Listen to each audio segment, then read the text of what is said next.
জয় হিন্দ বন্ধুরা, একটা ভাইয়ের কমেন্ট ছিল কুচবিহার তুফানগঞ্জ থেকে। বলছে যে জলপাইগুড়ি কোথায় কোথায় ফিজিক্যাল টেস্ট হয়, কোন ক্যাম্পে ফিজিক্যাল টেস্ট হয়। দেখো বলে দিচ্ছি, বৈকুণ্ঠপুর বিএসএফ ক্যাম্প আছে, মাটিগাড়া এসএসবি ক্যাম্প আছে, ওকে, আর রানীনগর বিএসএফ ক্যাম্প, আর শিলিগুড়ি জিসি সিআরপিএফ। এই চারটে ক্যাম্পে কিন্তু তোমাদের ফিজিক্যাল টেস্ট হবে, ওকে।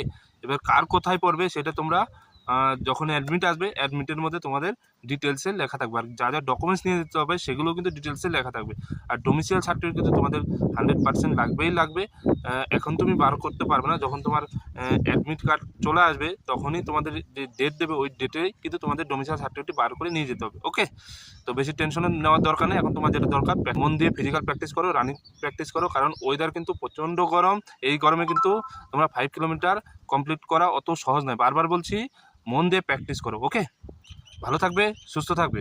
জয় হিন্দ, জয় ভারত।